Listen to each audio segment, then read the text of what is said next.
இந்த பாரதிய ஜனதா என்கிற சங் பரிவார் கும்பலுக்கு எதிராக ஒரு வலுவான கூட்டணி அமைந்திருக்கிறது என்றால் அது தமிழகத்தில் தான், திமுக தலைமையில் தான், அண்ணன் தளபதி அவர்களின் தலைமையில் தான்.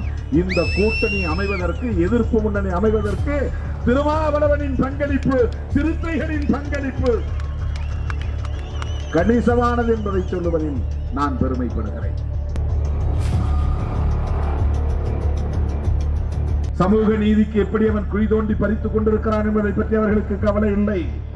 அரசு நிறுவனங்களையும் பொதுத்துறை நிறுவனங்களையும் கூறு போட்டு விற்பனை செய்து கொண்டிருக்கிற மோடி, அமித்ஷாவின் மக்கள் விரோத நடவடிக்கைகளை பற்றி அவர்களுக்கு கவலை இல்லை. எல்லா பொதுத்துறைகளும் தனியார் மயமாக்கப்பட்டு வருகிறது. பொதுத்துறைகளின் பங்குகள் எல்லாம் விற்பனை செய்யப்படுகின்றன. விமான நிலையங்கள், ரயில் நிலையங்கள், LIC போன்ற பொது இன்சூரன்ஸ் நிறுவனங்கள், எல்லா வங்கிகளில் இருக்கிற பணம் விஜய் மல்லையா போன்ற நண்பர்களுக்கு கோடி கோடியாய் அள்ளி கொடுத்து வெளிநாட்டு கோடி தப்பி பிழைத்துக் கொள்ளுங்கள் என்று வழிவகை காட்டுகிறார்கள். இவ்வளவு பெரிய அநியாயம், அநீதி இங்கே நடந்து கொண்டிருக்கிறது. அதை பற்றி இங்கே இருக்கிற சாதி வெறியர்களுக்கு கொஞ்சமும் கவலை இல்லை. தலித்துகள் குடியேற்றுவதுதான் அவனுக்கு பிரச்சனையாக இருக்கிறது. இந்துக்களும் இஸ்லாமியர்களும் இந்த மண்ணிலே சகோதரத்துவத்தோடு வாழ வேண்டுமா இல்லையா? இந்துக்களும் கிறிஸ்தவர்களும் இந்த மண்ணில் சகோதரர்களாக வாழ வேண்டுமா இல்லையா? வாழ வேண்டுமா வேண்டாமா? இந்த கேள்விக்கு விடை காண போகிற தேர்தல் 2024 ஆண்டு தேர்தல். தொட முடியாதவன் அவனே சொல்றான் அன்டச்சபிள். ஆங்கிலத்தில் அன்டச்சபிள்னா ஐயா அவனை தொடக்கூடாது, தொட்டாத அப்படின்னு அர்த்தம்.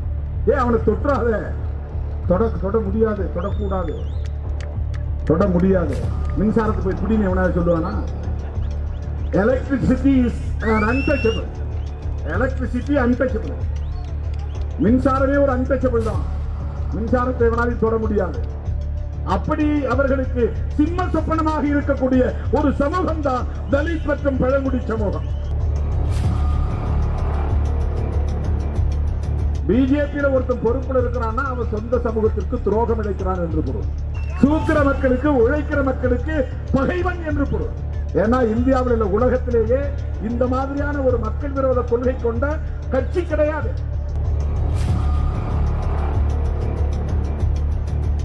எனக்கு தனிப்பட்ட முறையிலே எந்த சமூகத்தின் மீதும் வெறுப்பு இல்லை, எந்த இயக்கத்தின் மீதும் வெறுப்பு இல்லை. மனம் தொட்டு சொல்லுகிறேன், இந்து சமூகத்திற்கு எதிரானவர்கள் இல்லை. இந்துக்களின் உணர்வுகளை தங்கள் அரசியல் ஆதாயத்திற்கு பயன்படுத்திக் கொள்ளுகிற பாஜக, RSS அரசியல் சதித்திட்டத்தை அறிந்து கொள்ள வேண்டும், புரிந்து கொள்ள வேண்டும் என்றுதான் இந்து சமூகத்திற்கு நாங்கள் அடையாளப்படுத்துகிறோம். திரளாக கூடியிருக்கிற இஸ்லாமிய சொந்தங்களே, என் உயிரின் உயிரான விடுதலை சிறுத்தைகளே, உங்கள் அனைவருக்கும் என்னுடைய பணிவார்ந்த வணக்கத்தை தெரிவித்துக் கொள்கிறேன்.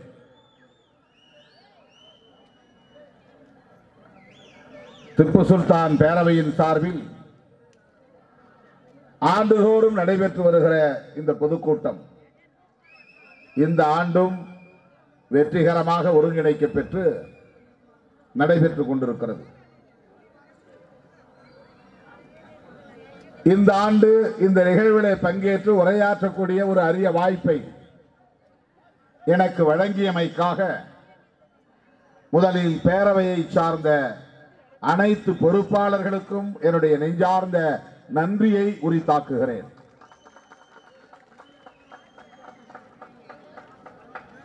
என்னுடைய அரசியல் வரலாற்றில் ஒரு பொதுக்கூட்டத்தில் 8:30 மணிக்கே பேசுகிற வாய்ப்பு இப்போதுதான் எனக்கு கிடைத்திருக்கிறது.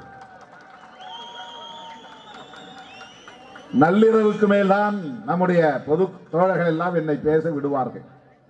மேடையில் இருக்கிற எல்லோரும் பேசி முடித்த பிறகு உங்களை போல் நானும் சோர்வடைய நேரத்தில் என்னை பேச அழைப்பார்கள்.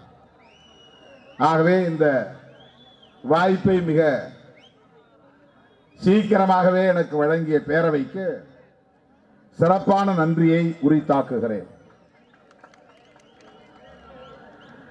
திப்பு சுல்தான் பிறந்து 273 வருடங்கள் ஆகின்றன. இது 273வது பிறந்த நாள். 273வது பிறந்த நாள். 2.25 நூற்றாண்டை கடந்து அவரின் நினைவை நாம் போற்றிக் கொண்டிருக்கிறோம். அவருக்கு பின்னால் எத்தனையோ தலைமுறைகள் வந்து மடிந்து போய்விட்டன.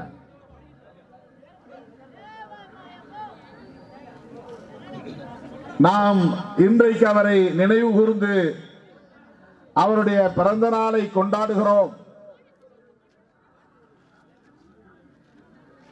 அவருடைய சாதனைகளை போற்றுகிறோம் என்றால் எந்த அளவுக்கு அவர் இந்த மண்ணில் வரலாற்று சாதனைகளை படைத்திருக்கிறார் என்பதை முதலில் நாம் உணர்ந்து கொள்ள வேண்டும். அவர் வெறும் 49 ஆண்டுகள் தான் வாழ்ந்திருக்கிறார். 50 வயதை கூட அவர் எட்டவில்லை.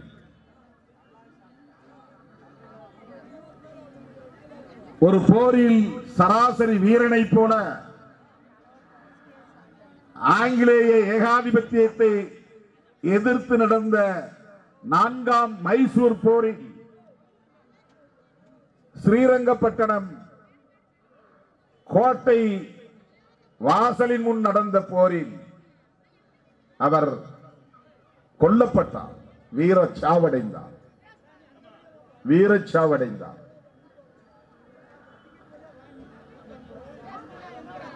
இன்னும் பல 10 ஆண்டுகள் அவர் வாழ்ந்திருக்க முடியும். இன்னும் அவர் அரசியலில் பல சாதனைகளை படைத்திருக்க முடியும். இன்னும் அவர் உலக புகழ்பெற்ற ஒரு மாவீரனாக உயர்ந்திருக்க முடியும். ஆனால் மண்ணை காப்பதற்காக, மக்களை காப்பதற்காக, ஆங்கிலேய ஏகாதிபத்தியத்தை இந்த மண்ணில் இருந்து விரட்டி அடிக்க வேண்டும் என்கிற லட்சியத்தை நிறைவேற்றுவதற்காக சராசரியான ஒரு படைவீரனை போல் 11,000 வீரர்களோடு ஒரு வீரனாக அந்த களத்தில் வீரச்சாவை தழுவியவன் தான் மாவீரன் திப்பு சுல்தான். அந்த யுத்தத்தில் 11,000 படை வீரர்கள் கொல்லப்பட்டிருக்கிறார்கள்.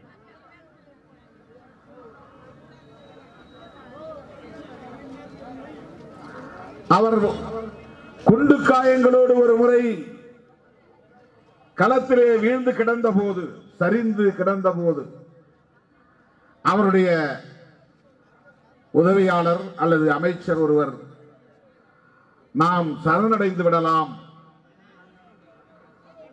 ஆங்கிலேய அதிகாரிகளோடு பேச்சுவார்த்தை நடத்தி நாம் சரணடைந்து விடலாம் என்று சொன்னபோது அந்த மாவீரன் சொல்லியிருக்கிறான்,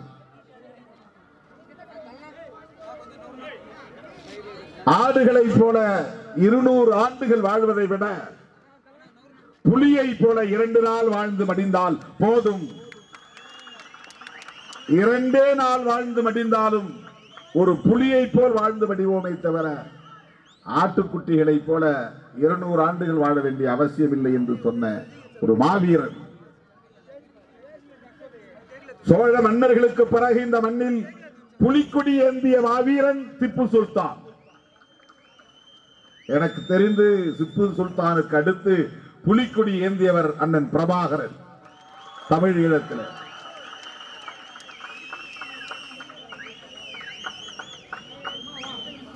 சோழ மன்னர்கள் என்று 10ஆம் விலை சொன்னாலும் சோழ மன்னர்களில் ஒருவனுடைய பெயர் கரிகால் பெருவளத்தான் திருமாவளவன் என்பதையும் நீங்கள் புரிந்து கொள்ள வேண்டும். என்னுடைய பெயர் என்பதற்காக சொல்லவில்லை.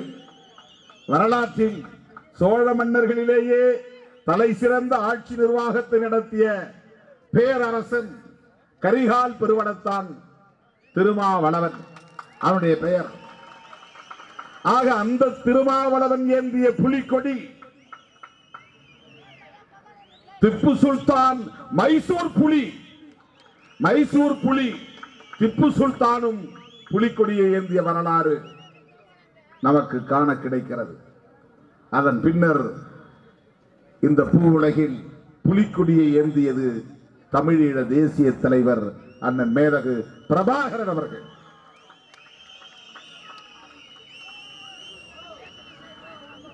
அந்த திப்பு சுல்தானை இன்றைக்கு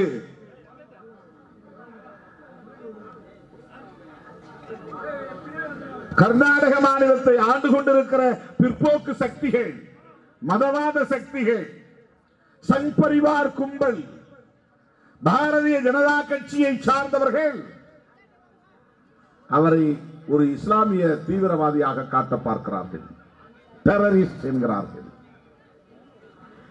இந்து எதிரி, இந்து மக்களின் எதிரி என்று காட்டுகிறார்கள். இது எவ்வளவு பெரிய வரலாற்று திரிபுவாதம், எவ்வளவு கேவலமான அற்பமான ஒரு அரசியல். நம்முடைய அன்பு சகோதரர் இங்கே பேசும்போது சொன்னதைப் போல ஆங்கிலேய ஏகாதிபத்திய கும்பலை, கிழக்கிந்திய கம்பெனி படையை எதிர்த்து இந்திய மண்ணில் போராடி களத்திலேயே வீரச்சாவை தழுவிய ஒரு மாவீரன், இந்தியாவிலேயே ஒரே மாவீரன் திப்பு சுல்தான் தான். எத்தனை பேர் போராடி இருக்கலாம். பிடிபட்டு பிறகு தூக்கிலிட்ட வரலாறு உண்டு. அது மிகவும் பின்னர் வந்த வரலாறு.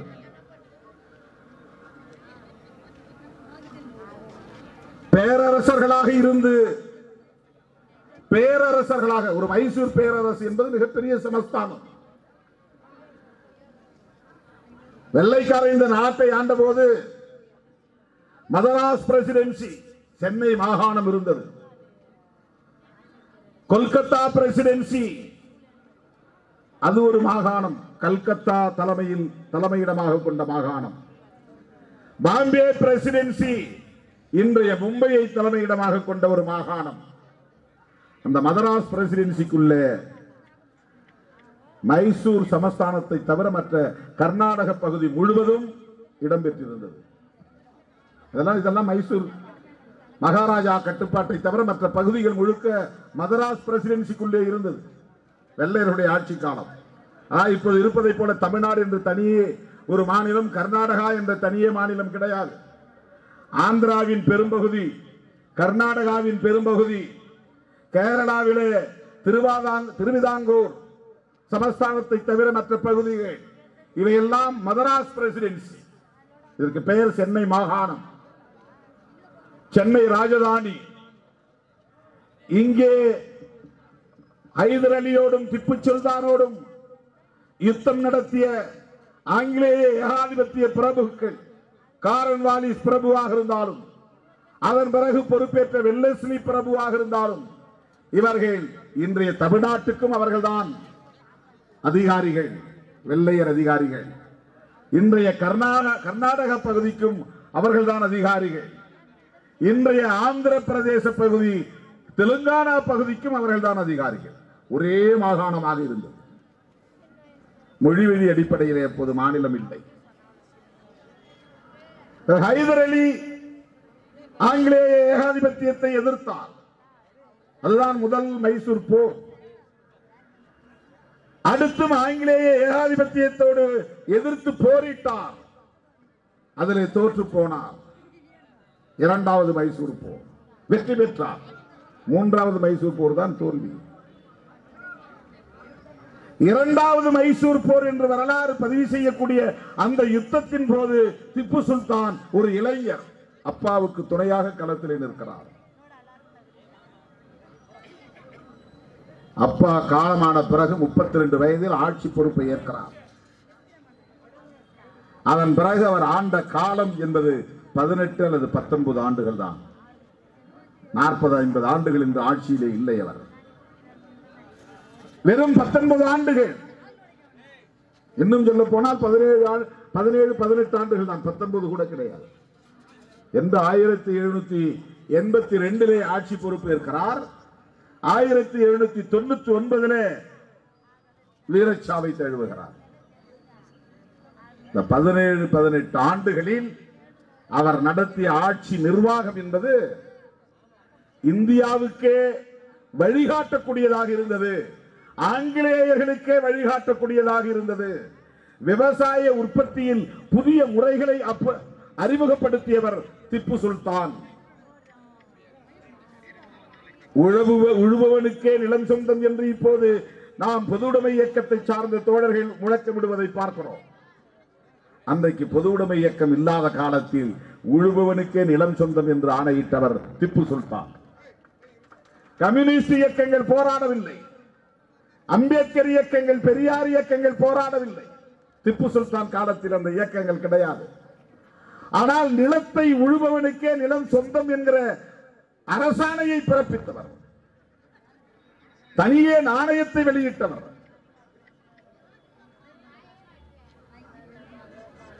பிராமணர்களுக்கு இன்று இருந்த வரி விலக்கு முறை, நீதான் வரி கட்ட வேண்டாம் என்ற முறை இருந்தது, நீயும் வரி கட்ட வேண்டும் என்று வரியை அரசாங்க கஜானாவுக்கு கொண்டு வர பிராமணர்களுக்கு தனி சலுகை கிடையாது, எல்லோரும் ஒன்றுதான் என்கிற வகையில் எல்லா சாதிகளையும் சமமாக நடத்தியவர். பொதுவாக மன்னர்கள் பிராமணர்களுடைய கட்டுப்பாட்டுக்குள் போய்விடுவார்கள். நம்முடைய மூவேந்தர்கள் எல்லாம் நிறைய மங்களங்களை வாரி வாரி மன்னர்களுக்கு பிராமணர்களுக்கு கொடுத்தார்கள். சதுர்வேதி மங்களம், ஊர் தமிழ்நாட்டில் மங்களம் என்று முடிகிற கிராமங்கள் எல்லாம் பெரும்பாலும் பிராமணர்களுக்காக, பார்ப்பனர்களுக்காக நம்முடைய மன்னர்களால் வழங்கப்பட்ட கிராமங்கள். அன்னதானம் என்பதை போல கோதானம், பூதானம். கோதானம் என்றால் பசுமாடு அவர்களுக்கு இலவசமாக கொடுப்பது, பூதானம் என்றால் பூமியை இலவசமாக கொடுப்பது. விவசாயத்திற்கு 5 ஏக்கர் 10 ஏக்கர் வைத்துக் கொள்ளுங்கள், அதை யாரையாவது வைத்து உழவு செய்து பிழைத்துக் கொள்ளுங்கள் என்று எந்த கோரிக்கையும் இல்லாமலே கூட பிராமணர்களுக்கு சலுகை காட்டக்கூடிய போக்கு நம்முடைய மன்னர்களின் காலத்திலே இருந்தது. இவரும் ஒரு மன்னராக இருந்து ஆட்சி செய்தவர் தான். வரி விலக்கு செய்யப்பட்டிருந்த நிலையில் நிலங்களுக்கு நீயும் வரி செலுத்த வேண்டும் என்று ஆணையிட்டு வருவாயை தேடிக்கொண்டவர். இவர் ஆட்சி நிர்வாகத்தில் வணிகம் வளர்ந்தது, விவசாயம் செழித்தது. விவசாயத்தில் பட்டுத் தொழில் வளர்ச்சிக்கென்று புதிய உத்திகளை கையாண்டவர் என்ற சிறப்பு இவருக்கு உண்டு. பட்டுத் தொழில் வளர்ச்சி அது திப்பு சுல்தான் ஆட்சி காலத்தில் இருந்திருக்கிறது. இவர் எப்படி நிலத்தின் மூலமாக வரி வருவாயை பெற்றார் என்கிற உத்தியை கண்டறிந்து ஆங்கிலேயர்கள் திப்பு சுல்தானை கொன்ற பிறகு ரயத்துவாரி வரி முறை என்கிற முறையை திப்பு சுல்தானிடமிருந்து அவர்கள் காப்பி அடித்தார்கள் என்று வரலாறு சொல்லுகிறது. அப்படி ஆட்சி நிர்வாகத்திலே சிறந்து விளங்கினார். அதே போல படை நடத்துவதிலும் சிறந்து விளங்கினார்.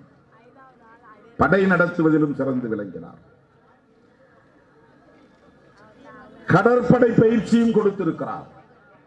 உலகிலேயே முதலாக ராக்கெட் தாக்குதல் முறையை யுத்த களத்தில் அறிமுகப்படுத்தியவர் திப்பு சுல்தான்.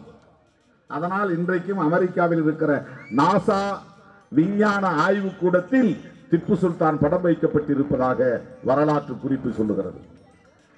திப்பு சுல்தான் விஞ்ஞானி அல்ல, ஆனாலும் அவருடைய மதி நுட்பம், ஆங்கிலேய ஏகாதிபத்தியத்தை எதிர்ப்பதற்கு அவர்கள் எப்படி நவீன ஆயுதங்களை வைத்திருக்கிறார்களோ, நவீன தொழில்நுட்பத்தை கையாளுகிறார்களோ, அதை போல் நாமும் அவர்களை வெல்ல வேண்டுமானால், அவர்களை விரட்டி அடிக்க வேண்டுமானால் ராணுவ துறையில் புதிய தொழில்நுட்பங்களை கையாள வேண்டும் என்று சிந்தித்ததன் விளைவாக ராக்கெட் தாக்குதல்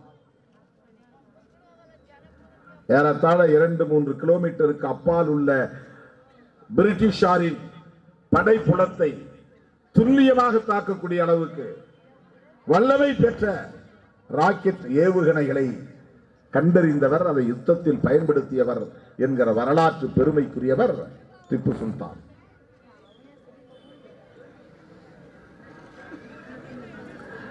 ஒரு போரில் தோற்று போன பிறகு ஒரு உடன்படிக்கை ஏற்படுகிறது. போரில் ஏன் தோற்று போகிறார், வெற்றி பெற வேண்டியவர் ஏன் தோற்று போகிறார் என்றால், இந்தியாவில் அப்போது இருந்த சமஸ்தான படைகளை எல்லாம் ஆங்கிலேயர்கள் தன் கட்டுப்பாட்டுக்குள் கொண்டு வந்து விட்டார்கள். தன்னுடைய சாம்ராஜ்யத்தை பாதுகாத்துக் கொள்ள வேண்டும், பதவியை பாதுகாத்துக் கொள்ள வேண்டும், தன் உயிரை காப்பாற்றிக் கொள்ள வேண்டும் என்று சராசரியாக அவர் பிற அரசர்களைப் போல சமஸ்தான மன்னர்களைப் போல எண்ணி இருந்தால் பிரிட்டிஷாரோடு ஆங்கிலேய ஏகாதிபத்தியத்தோடு அவர் சமரசமாகி இருக்க முடியும். ஹைதராபாத் நிஜாம் அதுவும் ஒரு சமஸ்தானம் தான். டெல்லியிலே இருந்த பாதுஷா அவரும் ஒரு சமஸ்தானத்தை ஆண்டவர் தான், அவரும் முஸ்லிம் தான். ஹைதராபாத் சமஸ்தானத்தை ஆண்டவரும் முஸ்லிம் தான். ஆற்காடு நவாப் முஸ்லிம் தான். இவர்களெல்லாம் யாருக்கு சாதகமாக இருந்தார்கள் என்றால் வெள்ளைக்காரர்களுக்கு சாதகமாக இருந்தார்கள், பிரிட்டிஷ் படைக்கு துணையாக இருந்தார்கள். திருவாங்கூர் மகாராஜா அவர் இந்து, அவரும் பிரிட்டிஷாருக்கு ஆதரவாக இருந்தார். இவர்கள் எல்லாம் கூட்டு சேர்ந்து கொண்டு திப்பு சுல்தானை எதிர்த்தார்கள். அதுதான் மிக முக்கியமான செய்தி. தன்னந்தனி ஆளாய் நின்று இந்த களத்தில் ஹைதராபாத் நிஜாம் தனக்கு எதிராக இருந்தாலும், திருவிதாங்கூர் மகாராஜா எதிராக இருந்தாலும், ஆற்காடு நவாப் எதிராக இருந்தாலும், டெல்லி பாதுஷா எதிராக இருந்தாலும் நான் பணிய மாட்டேன், தலை வணங்க மாட்டேன், வெள்ளையர்களை ஆங்கிலேயர்களை இந்த மண்ணில் இருந்து விரட்டி அடிப்பேன் என்கிற உறுதியோடு களத்தில் நின்ற ஒரு மாபெரும் வீர தியாகிதான் திப்பு சுல்தான். எண்ணி பாருங்கள், அந்த காலத்தில் கிழக்கிந்திய கம்பெனி என்றால் எல்லோரும் அஞ்சுவார்கள். ஆனால் வரலாறு என்ன சொல்லுகிறது என்றால், இந்தியாவில் கிழக்கிந்திய கம்பெனிக்கு குலை நடுக்கமாக இருந்தது எந்த அரசு என்றால் மைசூர் புலியின் அரசுதான். இது வரலாற்றில் பதிவாகி இருக்கிறது. திப்பு சுல்தான் தலைமையிலான அரசு பிரிட்டிஷ் ஏகாதிபத்தியத்திற்கு குலை நடுக்கம் தந்தது.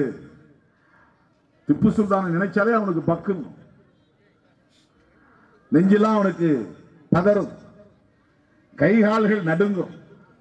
அந்த அளவுக்கு தலை வணங்காத தன்மானமுள்ள ஏகாதிபத்திய எதிர்ப்பு போராளி திப்பு சுல்தான். அதோடு மட்டுமில்லை, இந்த காலனி ஆதிக்க எதிர்ப்பை நிலைப்படுத்துவதற்கு, வெற்றி பெறுவதற்கு கூட்டணி அமைப்பதற்கு முயற்சித்திருக்கிறார். நாம் எல்லாம் சேர்ந்து போராடுவோம், இன்னைக்கு நாம சேர்ந்து போராடுவோம் என்று அண்ணன் தளபதி அவர்களின் தலைமையிலே இந்த சனாதன சக்திகளை, சங்கி கும்பலை விரட்டி அடிப்பதற்கு ஒரு எதிர்ப்பு அணியை கட்டுகிறோம் அல்லவா, கட்டி இருக்கிறோம் அல்லவா. அண்ணன் தளபதி அவர்களின் தலைமையில் இந்தியாவிலேயே இந்த பாரதிய ஜனதா என்கிற சங் பரிவார் கும்பலுக்கு எதிராக ஒரு வலுவான கூட்டணி அமைந்திருக்கிறது என்றால் அது தமிழகத்தில் தான், திமுக தலைமையில் தான், அண்ணன் தளபதி அவர்களின் தலைமையில் தான். இந்த கூட்டணி அமைவதற்கு, எதிர்ப்பு முன்னணி அமைவதற்கு திருமாவளவனின் பங்களிப்பு, சிறுத்தைகளின் பங்களிப்பு கணிசமானது என்பதை சொல்லுவதில் நான் பெருமைப்படுகிறேன். சனாதன சங்கி கும்பலை எதிர்ப்பதற்கு இந்தியாவில் வேறு எந்த மாநிலத்திலும் இப்படி ஒரு எதிர்ப்பு முன்னணி கிடையாது. ஆந்திராவிலே உண்டா? இல்லை. கேரளாவிலே உண்டா? இல்லை. தெலுங்கானாவிலே உண்டா? இல்லை. மகாராஷ்டிராவிலே உண்டா? குஜராத்திலே உண்டா? எங்கும் கிடையாது. பிஜேபிக்கு எதிராக ஒரு அணி, வலுவான அணி, ஒரு போர் அல்ல, 2 போரில் வெற்றி பெற்றிருக்கிறோம். 2019 நாடாளுமன்ற போர், அதிலே பிஜேபி அணியை வீழ்த்தியது திமுக தலைமையிலான கூட்டணி. 2021 சட்டமன்ற தேர்தல் என்கிற கருத்தியல் போர், அதிலும் அதிமுக பாஜக கூட்டணியை வீழ்த்தியது திராவிட முன்னேற்ற கழகத்தின் தலைமையிலான மதசார்பற்ற முற்போக்கு கூட்டணி. சங்கிகளுக்கு எதிரான எதிர்ப்பு முன்னணியை இன்றைக்கு நாம் கட்டியிருப்பதை போல இது தேர்தல் களம். அதனால் தேர்தல் கூட்டணி தான் யுத்த கூட்டணி. அன்றைக்கு திப்பு சுல்தான் இந்த சமஸ்தானத்தை சார்ந்த அரசர்களை எல்லாம் தொடர்பு கொண்டு ஒரு எதிர்ப்பு முன்னணியை இந்திய அளவில் கட்டுவதற்கு முயற்சித்திருக்கிறார். சொல்ல போனால் வரலாற்றில் என்ன சொல்லுகிறார்கள் என்றால், திப்பு சுல்தான் அவர்களிடத்திலெல்லாம் மன்றாடி பார்த்தார். அதாவது கெஞ்சி பார்த்தார், வாயா ஒன்னா சேருவோம், பிரிட்டிஷ்காரனை விரட்டி அடிப்போம், அவன் இங்க நம்மளை மிரட்டி உருட்டி நம்முடைய சொத்துக்களை, செல்வங்களை எல்லாம் சுரண்டி கொண்டு போகிறான். பிழைக்க வந்த கூட்டம், வணிகம் செய்ய வந்த கூட்டம், இன்றைக்கு நாம் பிரிந்து கிடப்பதனால், ஒருங்கிணைந்து இல்லாமல் இருப்பதனால் அவனுக்கு கொண்டாட்டமாக இருக்கிறது. அவனை விரட்டி அடிப்பதற்கு நாம் ஒன்று சேருவோம் பாருங்கள் என்று ஒரு எதிர்ப்பு முன்னணியை கட்டுவதற்கு காலனி ஆதிக்க எதிர்ப்பு முன்னணி. காலனி ஆதிக்கம்னா, காலனின்னா இங்க தமிழ்நாட்டில் காலனின்னா சேரி மக்கள் குடியிருக்கிற பகுதின்னு இன்னைக்கு பொருள் வந்துருக்கு. அதல்ல அர்த்தம். காலனி என்றால் குடியேற்ற நாடு என்று பொருள். காலனி ஆதிக்கம் என்றால் வந்தேரிகளின் ஆதிக்கம் என்று பொருள். அவன் இங்கே பிழைக்க வந்தவன், அவன் வந்து ஆதிக்கம் செய்கிறான். இந்த மண்ணின் மைந்தர்கள் சாதியின் பெயரால் பிளவுண்டு கிடக்கிறான். இவனுக்கு வந்து கீழே கிடக்கிறவனை மிதிக்கணுங்கிறது தான் அவனுக்கு ஆசை. அவனை சுரண்டவனை பத்தி இவனுக்கு கவலை கிடையாது. ஊரா பிஜேபி போய் எந்த இடத்துல கொடியேற்றினாலும் இவனுக்கு கவலை இல்லை. விடுதலை சிறுத்தைகள் கொடியேற்றினாதான் இவனுக்கு வந்து தூக்கமே வரமாட்டாங்க. ஏக்கர் கணக்கில் நிலத்தை ஆக்கிரமிப்பு பண்றான், அது பற்றி அவர்களுக்கு பிரச்சனை இல்லை. நாம பொது இடத்துல போய் ஒரு கொடியேற்றினா, இந்த இடத்துல எப்படி நீ கொடியேற்றின, இப்ப கொடியேற்றினா அப்புறம் வந்து நீ ஒரு மன்றம் வைப்ப, மன்றம் வச்சா அப்புறம் ஒரு கட்டையை கட்டுவ, கட்டையை கட்டினா நீ அங்க வந்து உட்காருவ, அங்க வந்து உட்கார்ந்தா அப்புறம் எங்க பள்ளிக்கூடத்து பிள்ளைகள் எல்லாம் நீ கிண்டல் பண்ணுவ, என்னென்ன கற்பனை பண்றான் பாரு. இதில் தான் அவன் கவனம் செல்லுகிறது. பிஜேபி என்ன சூது செய்கிறது, சூழ்ச்சி செய்கிறது என்பதில் கவனம் செல்லவில்லை. சமூக நீதிக்கு எப்படி அவன் குழி தோண்டி பறித்துக் கொண்டிருக்கிறான் என்பதை பற்றி அவர்களுக்கு கவலை இல்லை. அரசு நிறுவனங்களையும் பொதுத்துறை நிறுவனங்களையும் கூறு போட்டு விற்பனை செய்து கொண்டிருக்கிற மோடி அமித்ஷாவின் மக்கள் விரோத நடவடிக்கைகளை பற்றி அவர்களுக்கு கவலை இல்லை. எல்லா பொதுத்துறைகளும் தனியார்மயமாக்கப்பட்டு வருகிறது. பொதுத்துறைகளின் பங்குகள் எல்லாம் விற்பனை செய்யப்படுகின்றன. விமான நிலையங்கள், ரயில் நிலையங்கள், எல்ஐசி போன்ற பொது இன்சூரன்ஸ் நிறுவனங்கள், எல்லா வங்கிகளில் இருக்கிற பணம் விஜய் மல்லையா போன்ற நண்பர்களுக்கு கோடி கோடியாய் அள்ளி கொடுத்து வெளிநாட்டு கோடி தப்பி பிழைத்துக் கொள்ளுங்கள் என்று வழிவகை காட்டுகிறார்கள். இவ்வளவு பெரிய அநியாயம், அநீதி இங்கே நடந்து கொண்டிருக்கிறது. அதை பற்றி இங்கே இருக்கிற சாதி வெறியர்களுக்கு கொஞ்சமும் கவலை இல்லை. தலித்துகள் குடியேற்றுவதுதான் அவனுக்கு பிரச்சனையாக இருக்கிறது. அன்றைக்கு திப்பு சுல்தான் காலத்தில் இப்படி அந்த பிழைக்க வந்த வந்தேரிகள், அவர்கள்தான் காலனி ஆதிக்கவாதிகள், குடியேறியவர்கள் என்று பொருள். காலனி நாடுகள் என்றால் குடியேற்ற நாடுகள் என்று பொருள். பிரிட்டிஷ்காரன் என்றால் இங்கிலாந்து நாட்டை சார்ந்தவன். அவன் உலகத்தில் நூற்றுக்கணக்கான நாடுகளை தன் காலடிக்குள் போட்டு வைத்திருந்தான். அமெரிக்கா கூட ஒரு காலத்தில் பிரிட்டிஷ் காலனி நாடுதான். இங்கிலாந்து நாட்டுக்காரனிடம் இருந்துதான் அமெரிக்கா விடுதலை அடைந்தது. இங்கிலாந்துக்காரனின் காலனி ஆதிக்கத்தில் இருந்துதான் கனடா விடுதலை அடைந்தது. இந்தியா மட்டுமல்ல, இலங்கை மட்டுமல்ல. அதனால்தான் இங்கிலாந்து பேரரசை, சாம்ராஜ்யத்தை சூரியன் அஸ்தமிக்காத சாம்ராஜ்யம் என்று சொல்வார்கள். அதற்கு என்ன பொருள் என்றால், இப்ப நாம் இரவை நோக்கி போகிறோம். மேற்குலக நாடுகள் எல்லாம் இப்போது விடியலை நோக்கி போய் கொண்டிருக்கும். அங்க பகலா இருக்கும்போது இங்க இரவா இருக்கும், இங்க பகலா இருக்கும்போது அங்க இரவாக இருக்கும்.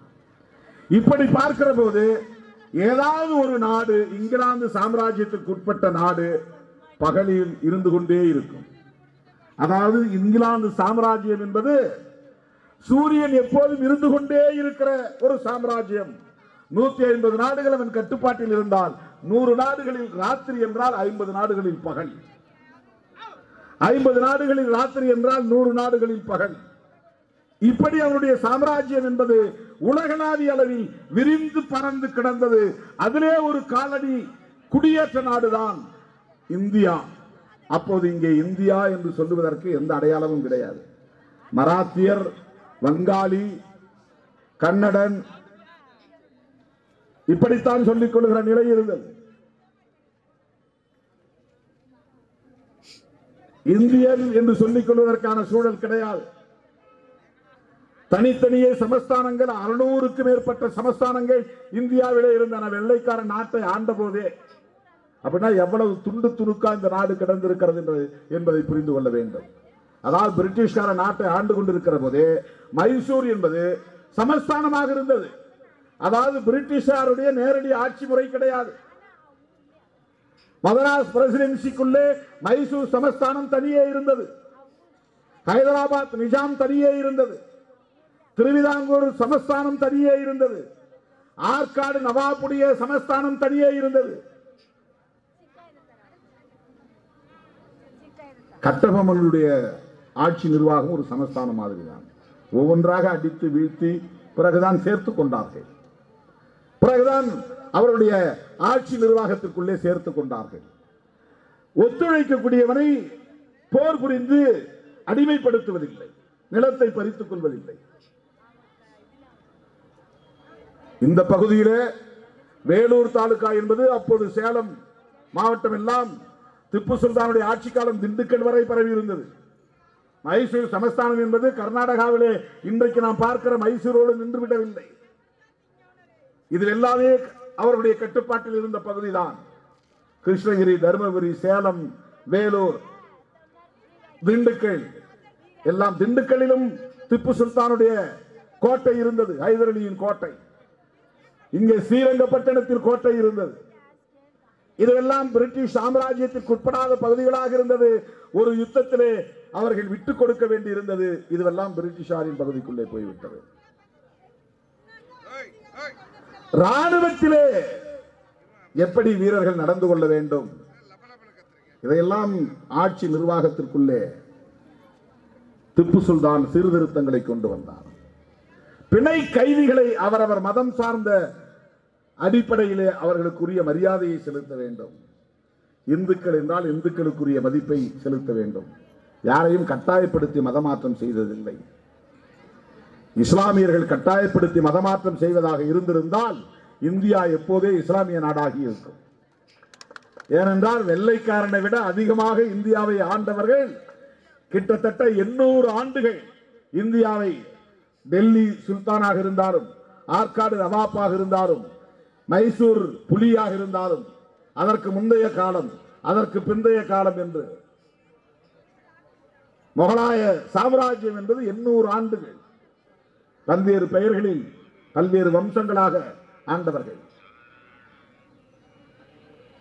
அலாவுதீன் கில்ஜி அடிமை வம்சம் என்று சொல்வார்கள், அது ஒரு காலம். டெல்லி சுல்தான்களின் ஆட்சி, அது ஒரு காலம்.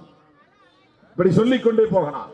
இந்த 800 ஆண்டுகளில் அவர்கள் விரும்பி இருந்தால், அவர்கள் நினைத்திருந்தால், கட்டாயப்படுத்தி இருந்தால் இந்தியாவில் எல்லோரும் இஸ்லாமியர்களாக மாறியிருப்பார்கள். இந்த நாடு இஸ்லாமிய நாடாக மாறியிருக்கும். அப்படி யாரையும் கட்டாயப்படுத்தி அவர்கள் மதமாற்றம் செய்யவில்லை என்பதுதான் வரலாறு நமக்கு சுட்டிக்காட்டுகிறது. வரலாறு சுட்டிக்காட்டுகிறது. திப்பு சுல்தான் அப்படி செய்யவில்லை என்பது வரலாறு. எல்லோரையும் மதித்தார், பெண்களை மதித்தார், குழந்தைகளையும் முதியவர்களையும் மதிப்போடு நடத்த வேண்டும் என்று கருதியவர். ஆட்சி நிர்வாகத்தில் அவற்றை எல்லாம் அரசாணையாகவே பிறப்பித்தவர்.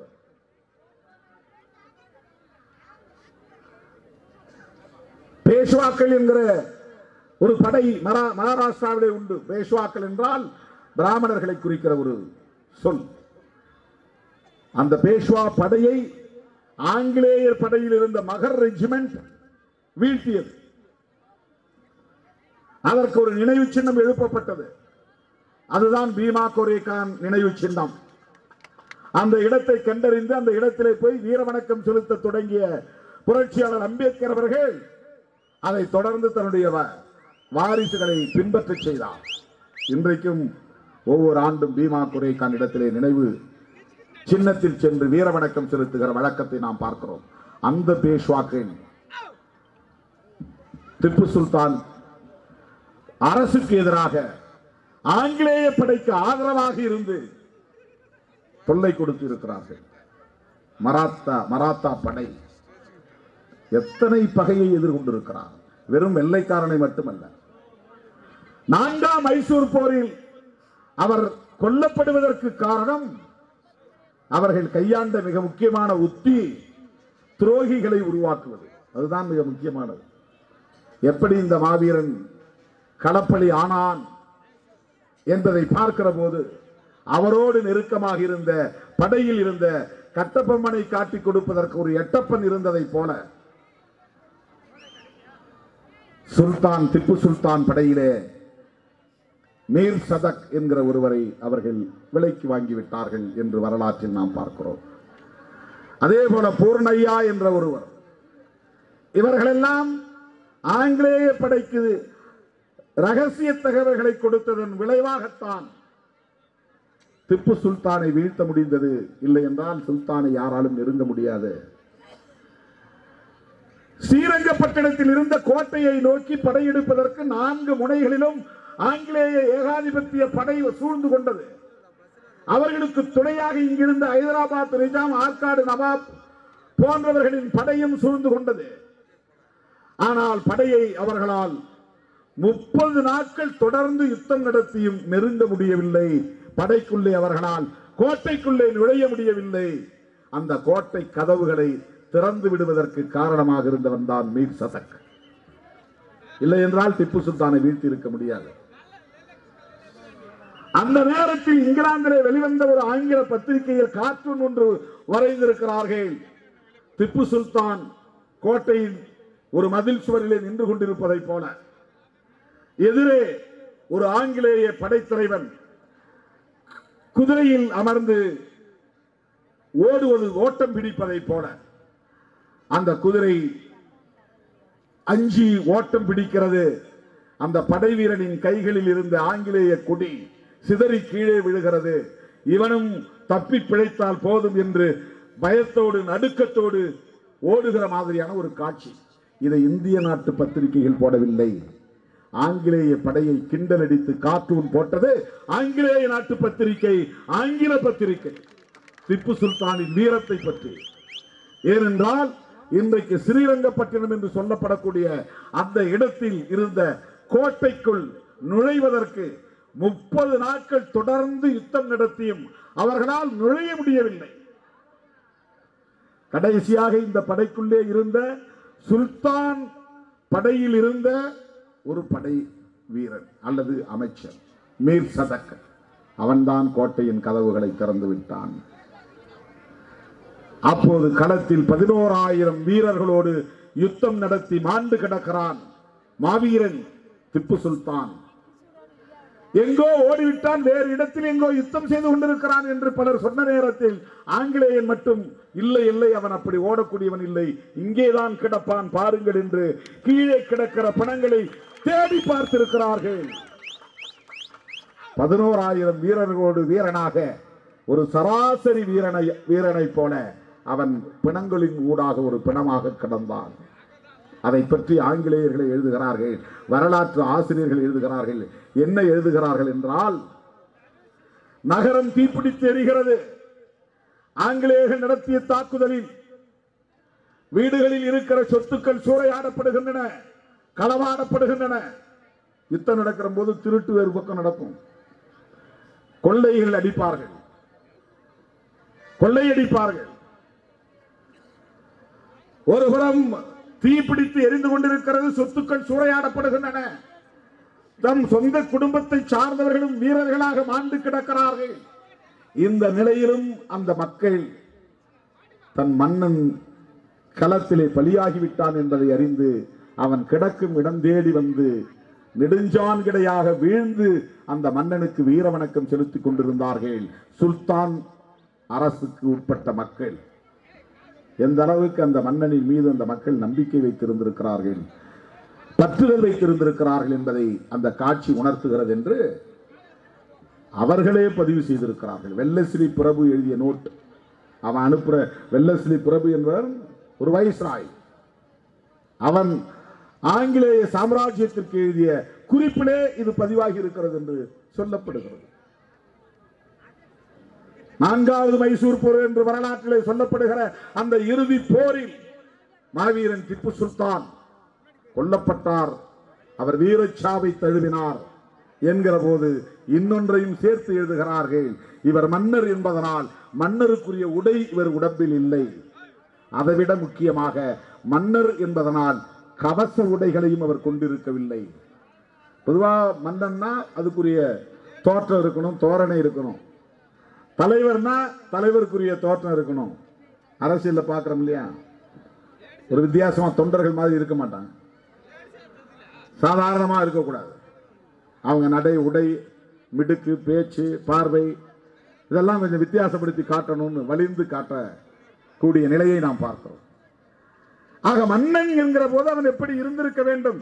மன்னனுக்குரிய உடை இல்லை, மன்னனுக்குரிய பாதுகாப்பு கவசங்கள் இல்லை. ஒரு சராசரி வீரனை போல கையில் வாளை தாங்கியவாறுதான் அந்த களத்தில் பலியாகி கிடந்தான் மாவீரன் திப்பு சுல்தான். அப்படி ஆங்கிலேய ஏகாதிபத்தியத்தை எதிர்த்து யுத்தம் புரிந்த ஒரு மாவீரனை இந்த கோழை கும்பல் இந்து விரோதி என்று முத்திரை குத்த பார்க்கிறது. சங்கி கும்பல். இவர்கள் யார்? இவர்களுக்கு யார் தலைவர்? வெள்ளைக்காரனிடம் மன்னிப்பு கடிதம் எழுதி கொடுத்த வீர சாவர்கர் தான். அவர் வீர சாவர்கர் அல்ல, கோழை சாவர்கர். அவரை போய் வீர சாவர்கர் என்கிறார்கள். பிரிட்டிஷ்காரனை எதிர்த்து போராட்டம் நடத்தி ஜெயிலுக்கு போறது கூட ஏதோ தப்பி தவறி அரெஸ்ட் பண்ணிட்டாங்க. அரெஸ்ட் பண்ணி அந்தமான் சிறையில் போய் போட்டாங்க. அந்தமான் சிறையில் இருந்தவர் வெளியே வர்றதுக்காக 10க்கும் மேற்பட்ட லெட்டர் எழுதியிருக்கிறான்.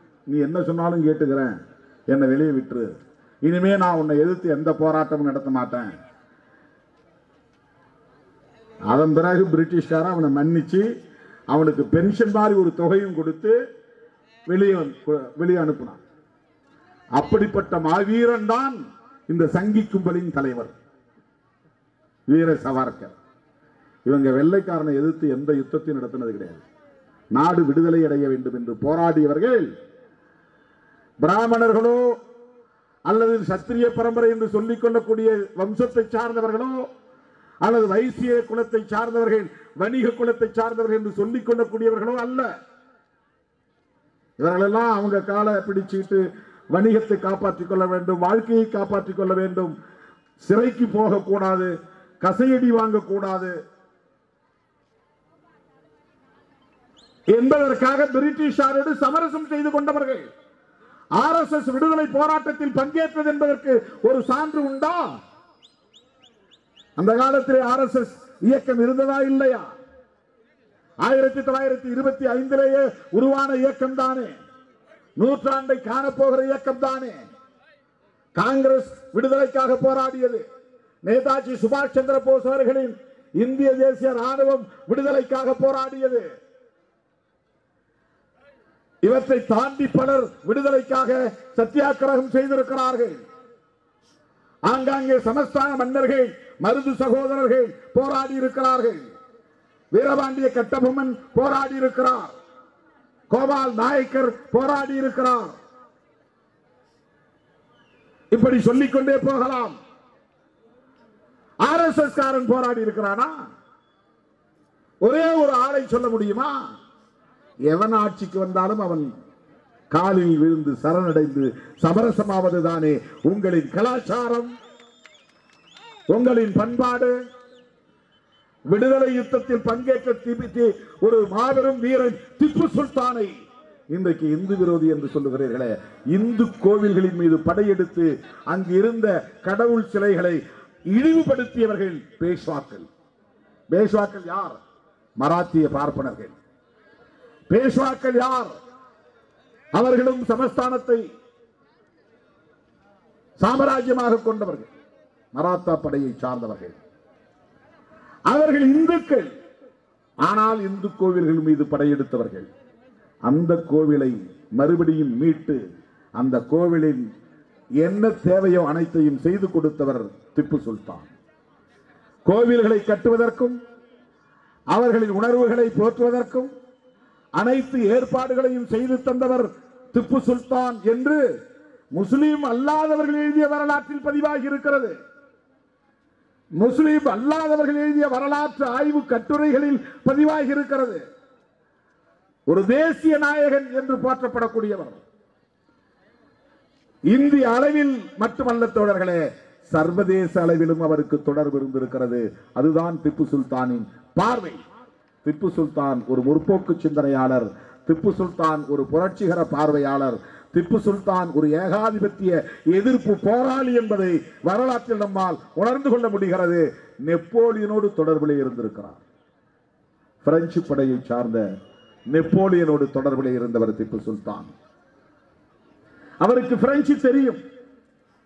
பிரெஞ்சு பத்திரிகையை படிக்கக்கூடியவர். பிரெஞ்சு இலக்கியங்களை கற்கக்கூடியவர். நாம் தான் படிக்காமல் போய்விட்டோம், ஒரு சாதாரண குதிரைப்படை தலைவனாக வீரனாக இருந்தோம், நம்முடைய பிள்ளையாவது படிக்கட்டும் என்று அந்த குழந்தையாய் இருந்த பருவத்திலேயே ஹைதர் அலி திப்பு சுல்தானுக்கு பல மொழிகளை கற்றுத் தந்திருக்கிறார். பெர்சியன், உருது, அரபி, பிரெஞ்சு, கன்னடம், ஆங்கிலம் என பன்மொழி கற்ற ஒரு வல்லுநராக திப்பு சுல்தான் இருந்திருக்கிறார். அதனால் அமெரிக்காவில் நடந்த காலனி ஆதிக்க எதிர்ப்பு போருக்கு நிதி வேண்டும் என்று ஒரு செய்தியை பார்க்கிறார். ஒரு பிரெஞ்சு பத்திரிகையில பார்த்த உடனேயே இவரை யாரும் நேரடியாக தொடர்பு கொண்டு கேட்கவில்லை, பத்திரிகையில் பார்த்துவிட்டு அமெரிக்க காலனி ஆதிக்க எதிர்ப்பு படையை சார்ந்தவர்களுக்கு நிதி அனுப்பினார் திப்பு சுல்தான் என்பது வரலாற்றில் பதிவாகி இருக்கிறது. யோசித்து பாருங்கள். இன்றைக்கு நாம் ஏகாதிபத்திய எதிர்ப்பை பற்றி பேசுகிறோம். அமெரிக்க ஏகாதிபத்தியமே, ரஷ்ய ஏகாதிபத்தியமே, சீன ஏகாதிபத்தியமே, வல்லரசுகளே உங்கள் வாளை சுருட்டுங்கள் என்று நாம் பேசுகிறோம். அன்றைக்கு கம்யூனிஸ்ட் இயக்கங்கள் இல்லை. ஏகாதிபத்திய எதிர்ப்பு திப்பு சுல்தானுக்கு எங்கிருந்து வந்தது? அந்த உணர்வு, அந்த போர்க்குணம். துருக்கியோடு தொடர்பு கொண்டிருக்கிறார், ஆப்கானிஸ்தானோடு தொடர்பு கொண்டிருக்கிறார், ஈரானோடு தொடர்பு கொண்டிருக்கிறார். இந்த நாடுகளோடு தொடர்பு கொண்டதற்கான அடையாளங்கள் இருக்கின்றன, வரலாற்று குறிப்புகள் சொல்லுகின்றன. எதற்காக துருக்கி, ஆப்கான், ஈரான் போன்ற நாடுகளோடு தொடர்பு கொண்டார்? பிரெஞ்சு படையை சார்ந்த பிரெஞ்சு நாட்டு வீரன் நெப்போலியனை தொடர்பு கொண்டார் என்றால் இந்த காலனி ஆதிக்க எதிர்ப்பு, குறிப்பாக பிரிட்டிஷ் ஏகாதிபத்தியத்தை விரட்டி அடிப்பதற்கு நாம் ஒன்று சேருவோம் என்று முயற்சி எடுத்திருக்கிறார். இந்தியாவில் இருக்கிற சமஸ்தானங்களை மட்டுமல்ல, சர்வதேச அளவில் பல்வேறு நாடுகளின் தலைவர்களோடு தொடர்பு கொண்டிருக்கிறார், அரசர்களோடு தொடர்பு கொண்டிருக்கிறார். வேறு யாருக்கும் இந்த சிறப்பு இருப்பதாக வரலாற்றில் நமக்கு தெரியவில்லை. திப்பு சுல்தான் வரலாற்றில் இதையெல்லாம் நாம் பார்க்க முடிகிறது, இதையெல்லாம் பார்க்க முடிகிறது. எங்களோடு பணிந்து விடு, அடிமையாகிவிடு, ஹைதராபாத் நிஜாமை போல, ஆற்காடு நவாபை போல நீயும் உன் சாம்ராஜ்யத்தை நடத்திக் கொள்ளலாம், எங்களுக்கு கட்டுப்பட்டு இரு என்று சரணடைய சொன்ன போது மறுத்தார். முடியாது என்றார் திப்பு சுல்தான். அவர்களின் ஆதிக்கம் தலை தூக்கிய பிறகும் அவர்கள் வெற்றி பெற்ற நிலையில் அப்போது அவர்கள் இன்னொரு நிபந்தனையை சொன்னார்கள். இல்லை என்றால், சரணடையவில்லை என்றால் அப்போதே 3,30,00,000 ரூபாய், 3.3 கோடி சன்மானம் இழப்பீடாக தர வேண்டும். இந்த யுத்தத்திலே ஏற்பட்ட இழப்புகளுக்கெல்லாம் நீதான் பொறுப்பு. அதற்கு உடனே ஒப்புக்கொண்டது மட்டுமில்லை, அவன் 3.3 கோடி இழப்பீடு தர வேண்டும் என்பதோடு மட்டுமில்லை, 2 பிள்ளைகளையும் பிடித்து வைத்துக் கொண்டான், சிறப்பிடித்துக் கொண்டான். உன் பையன் 2 பேரை நீ அழைச்சிட்டு போகணும்னா நீ 3.3 கோடியை கொடுக்கணும், இல்லைன்னா சரண்டர் ஆயிரு, உன் மகனை வீட்டுக்கு அனுப்பும். நவாப் மாதிரி இருந்துக்கோ, நிஜாம் மாதிரி இருந்துக்கோ, டெல்லி பாதுஷா மாதிரி இருந்துக்கோ, திருவிதாங்கூர் மகாராஜா மாதிரி எங்க கட்டுப்பாட்டுக்குள்ள நாங்க சொல்ற மாதிரி நடந்துக்கோ. அந்த இடத்திலும் சரணடையாமல் தலை தாழாத ஒரு மாபெரும் வீரன் தான் மைசூர் புலி திப்பு சுல்தான். உடனே ஓரிரு மாதங்களுக்குள் அந்த தொகையை கட்டிவிட்டு மகனையும் மீட்டுக் கொண்டவர் திப்பு சுல்தான். எவ்வளவு பெரிய ஆளுமை என்பதை நாம் புரிந்து கொள்ள வேண்டும். அப்படிப்பட்ட திப்பு சுல்தானை இன்றைக்கு அவருடைய பிறந்த நாளை கொண்டாடக்கூடாது என்று நம்முடைய பெருமதிப்பிற்குரிய சித்தராமையா அவர்கள் முதலமைச்சராக இருந்த போது திப்பு சுல்தான் பெயரிலே திருவிழாவை கொண்டாட வேண்டும், அவருடைய வாழ்க்கை வரலாற்றை இளம் தலைமுறையினருக்கு கற்பிக்க வேண்டும் என்கிற அடிப்படையிலே முடிவுகளை எடுத்தார், கொண்டாடினார். ஆனால் இந்த சங்கிகளின் கைகளில் ஆட்சி அதிகாரம் சிக்கியதால் பாடத்திட்டத்திலிருந்து அதை விலக்கியதோடு மட்டுமில்லாமல் அவர் பெயரிலே ஓடிக்கொண்டிருந்த ரயிலுக்கு இருந்த பெயரையும் மாற்றிவிட்டார்கள். எவ்வளவு அற்பமான அரசியல்! அதோடு நின்று விடாமல் திப்பு சுல்தான் ஒரு டெரரிஸ்ட், பயங்கரவாதி. திப்பு சுல்தான் ஆன்டி ஹிந்து, இந்துக்களுக்கு எதிரானவர். திப்பு சுல்தான் திட்டமிட்டு மதமாற்றியவர். திப்பு சுல்தான் இந்துக்களை வதைத்தவர், கொடுமை செய்தவர். எப்படி வரலாற்றை திரிக்கிறார்கள் பார்த்தீர்களா? அவர்களின் கைகளில் ஆட்சி சிக்குகிற நிலையிலே எப்படிப்பட்ட நிலைமைகள் இங்கே நீடிக்கிறது என்பதை நாம் புரிந்து கொள்ள வேண்டும். அதனால்தான் சங்கிகள் மீண்டும் ஆட்சிக்கு வந்துவிடக் கூடாது என்று விடுதலை சிறுத்தைகள் தொடர்ந்து எச்சரிக்கிறோம். 2024 நடைபெறப் போகிற நாடாளுமன்ற தேர்தல் என்பது சராசரி தேர்தல் அல்ல, அது ஒரு மாபெரும் கருத்தியல் யுத்தம். இந்தியாவை பாதுகாக்க போகிறோமா இல்லையா? இந்திய அரசமைப்பு சட்டத்தை பாதுகாக்க போகிறோமா இல்லையா? மத நல்லிணக்கத்தை பாதுகாக்க போகிறோமா இல்லையா? சமூக நல்லிணக்கத்தை பாதுகாக்க போகிறோமா இல்லையா? இந்த கேள்விகளுக்கு விடை காண வேண்டிய தேர்தல். இந்துக்களும் இஸ்லாமியர்களும் இந்த மண்ணிலே சகோதரத்துவத்தோடு வாழ வேண்டுமா இல்லையா? இந்துக்களும் கிறிஸ்தவர்களும் இந்த மண்ணில் சகோதரர்களாக வாழ வேண்டுமா இல்லையா? வாழ வேண்டுமா வேண்டாமா? இந்த கேள்விக்கு விடை காண போகிற தேர்தல் 2024 ஆண்டு தேர்தல். இன்றைக்கு அவர்கள் மத்தியிலே ஆட்சியில் இருப்பதனால், அண்டையிலே கர்நாடகாவில் ஆட்சியில் இருப்பதனால் கிருஷ்ணகிரி மாவட்டத்தில் எவ்வளவு பெரிய தாக்கம்! எத்தனை தேவாலயங்களை போய் தாக்குகிறார்கள், எத்தனை மசூதிகளில் போய் தாக்குதல் நடத்துகிறார்கள். ஓசூர் இஸ்லாமியர்களின் ஜமாத் பள்ளிவாசலில் தாக்குதல் நடந்திருக்கிறது. தேன்கனிக்கோட்டை ஜமாத் பள்ளிவாசலில் தாக்குதல் நடந்திருக்கிறது. காவேரிப்பட்டினம் ஜமாத் பள்ளிவாசலில் தாக்குதல் நடத்தியிருக்கிறார்கள்.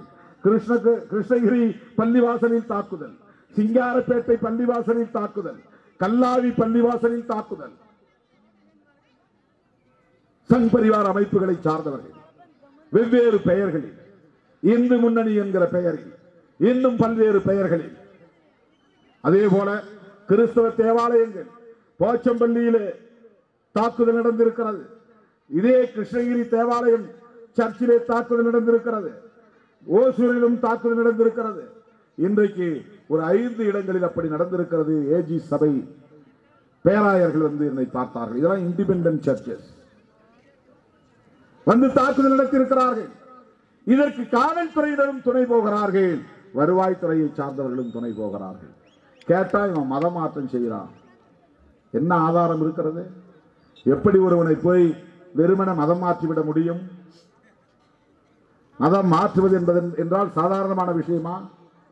புரட்சியாளர் அம்பேத்கர் அவர்கள் 1935 ஆண்டு ஏலோ என்கிற இடத்தில் நடைபெற்ற ஒரு மாநாட்டில் பேசும்போது, பறக்கும் போது நான் தப்பி தவறி இந்துவாக பிறந்திருக்கலாம், இறக்கும் போது ஒரு இந்துவாக இறக்க மாட்டேன் என்று சொன்னார். ஆக அவர் இந்த மதத்தில் இருந்து வெளியேற வேண்டும் என்று முடிவெடுத்தார். எந்த மதத்தை தழுவது என்று ஆராய்ச்சி செய்தார். தான் மட்டும் மாறினால் போதாது, தன்னை பின்பற்றக்கூடிய மக்களையும் மாற்ற வேண்டும், அவர்களையும் தன்னோடு அழைத்து செல்ல வேண்டும் என்று திட்டமிட்டார். அதற்காக அவர் எடுத்துக்கொண்ட நாட்கள் 21 ஆண்டுகள். நாட்கள் அல்ல, மாதங்கள் அல்ல, 21 ஆண்டுகள் தேவைப்பட்டது.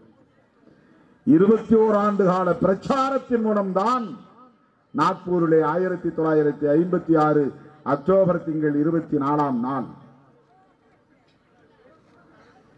7 லட்சம் பேரோடு பௌத்தத்தை தழுவினார். காலம் காலமாக மக்கள் பின்பற்றி வந்த கலாச்சாரத்திலிருந்து அவர்களை விடுபட வைப்பது என்பது அவ்வளவு எளிதான ஒன்று அல்ல. வெறும் கோதுமைக்கு மாறிவிட முடியாது,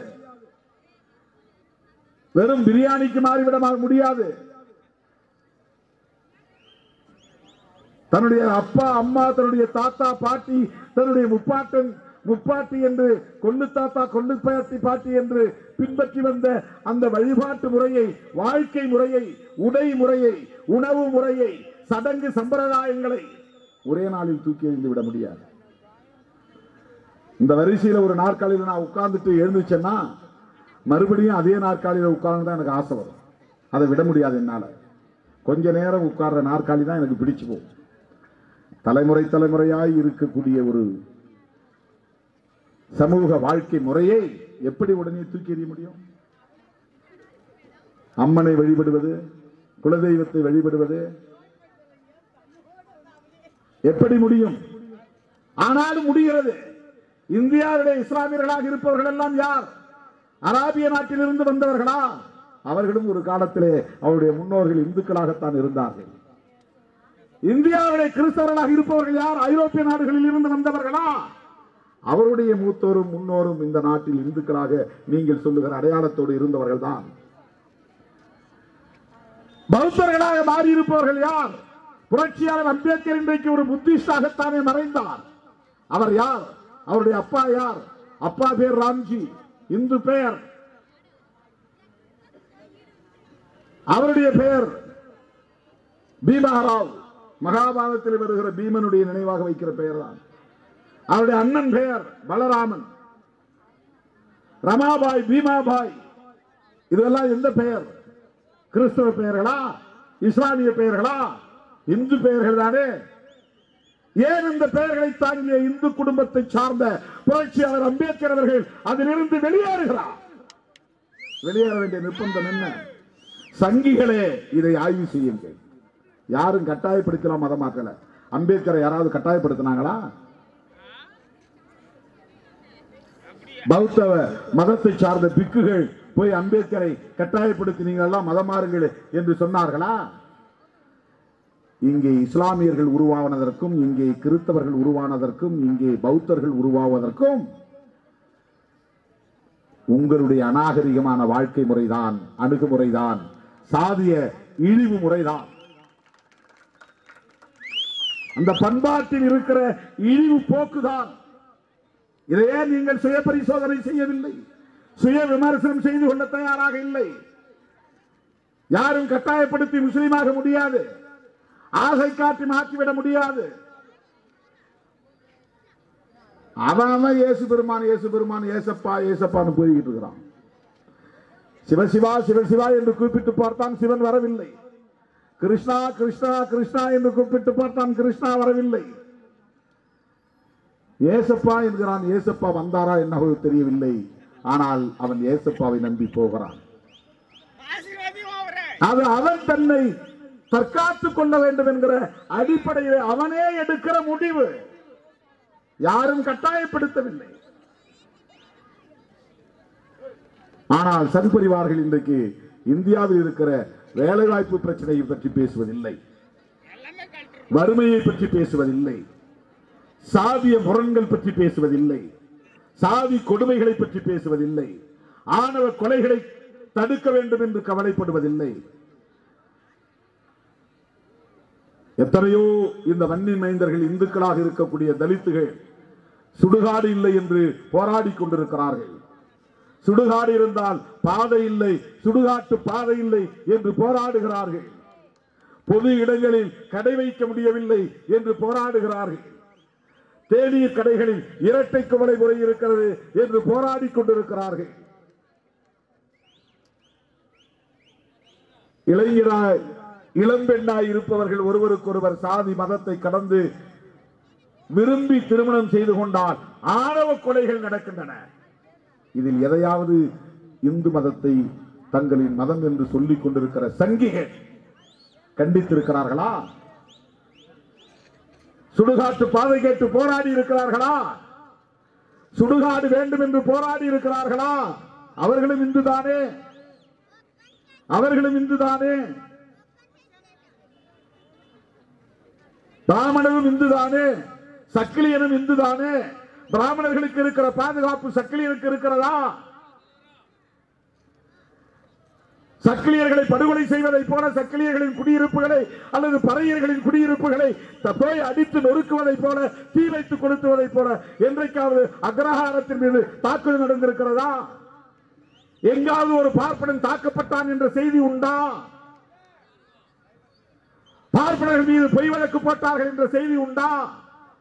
பார்ப்பனர்கள் மீது குண்டர் சட்டம் ஏவப்பட்டது என்ற செய்தி உண்டா? அப்படி என்றால் அவர்கள் 100 விழுக்காடு யோக்கியமான்களா? பிழையே செய்யாதவர்களா? தவறே செய்யாதவர்களா? குற்றமே இழைக்காதவர்களா? அதிகபட்சம் போனா பூணூல் அறுத்தாங்கன்னு சொல்லி ஆத்திரப்படுவாங்க. மயிலாப்பூர்ல பெரியார் காலத்துல ஏதோ ஒருத்தன் பூணூல் அறுக்க போனாங்க. இங்க குரல் வலையே அறுக்கிறான், கேட்கறதுக்கு ஆள் இல்லை. பூணூல் அறுத்தா நாடே கொந்தளிக்கிறது. என்ன கொடுமை இந்த சமூகம்! யோசித்து பாருங்கள். திருநெல்வேலி பகுதியிலே குடுமையை இழுத்தான் என்று கொந்தளிக்கிறார்கள். பார்த்தீர்களா, பார்த்தீர்களா? கலிகாலம் முத்திவிட்டது, எங்களுக்கு பாதுகாப்பு இல்லை. எத்தனை பெண்கள் மானபங்கப்படுத்துகிறார்கள், படுத்தப்படுகிறார்கள். கும்பல் கும்பலாய் சேர்ந்து பெண்களை, தலித் பெண்களை அல்லது சூத்திர சமூகத்தை சார்ந்த பெண்களை கூட்டு பாலியல் வன்புணர்வு செய்கிறார்கள், நிர்வாணப்படுத்தி கொடுமை செய்கிறார்கள். வாட்ஸ்அப்புகளிலே வருகிறது, இந்த நாடு கொந்தளித்திருக்க வேண்டாமா? பிராமண இந்துவாக இருக்கிற நீ ஒரு சூத்திர இந்து பெண்ணுக்கு இப்படி நிகழ்ந்திருக்கிறதே என்று கொந்தளிக்க வேண்டாமா? காலனி மனைப்பட்டா கேட்டு அலைகிறார்களே. சொந்த மண்ணில், பிறந்த மண்ணில் மனைப்பட்டா இல்லை என்று புறம்போக்கு குடிசைகளில் வாழக்கூடிய கோடிக்கணக்கான மக்கள் மனைப்பட்டா கேட்டு மனு போடும் அவலம் உலகத்தில் எந்த நாட்டில் இருக்கிறது? எந்த நாட்டில் இருக்கிறது? எந்த பார்ப்பனராவது நான் புறம்போக்களை குடிசை போட்டு வசிக்கிறேன், நான் ஏழை என்று சொல்லுகிற ஒரே ஒரு புறம்போக்கில் குடிசை போட்டு வாழுகிற பார்ப்பனர்களை காட்ட முடியுமா? ஒரே ஒரு பார்ப்பனரை. கோடிக்கணக்கான மக்கள் புறம்போக்குகளில் குடிசை போட்டு வாழ்ந்து கொண்டிருக்கிறார்கள். அந்த மனைக்கு பட்டா தரம் இருக்கிறது அரசு. ஐஏஎஸ் படித்தவர்கள், ஐபிஎஸ் படித்தவர்கள் அவர்களைத்தான் நசுக்குகிறார்கள், வஞ்சிக்கிறார்கள். ஈவிரக்கம் இல்லாத முறையிலே, மனிதாபிமானம் இல்லாத முறையிலே. மனிதநேயம் இல்லாதவன் ஐஏஎஸ் படித்தாலும் என்ன பயன்? மனிதநேயம் இல்லாதவன் ஐபிஎஸ் படித்தாலும் அதுல என்ன பயன் இருக்கிறது?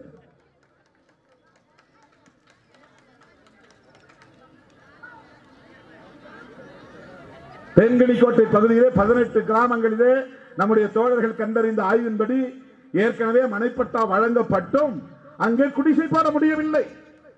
நிலத்தை சார்ந்த உரிமையாளர்கள் பணத்தையும் வாங்கிக் கொண்டு நிலத்தையும் உழுது கொண்டிருக்கிறார்கள். அதை மீட்டு தருவதற்கு அதிகாரிகள் தயாராக இல்லை.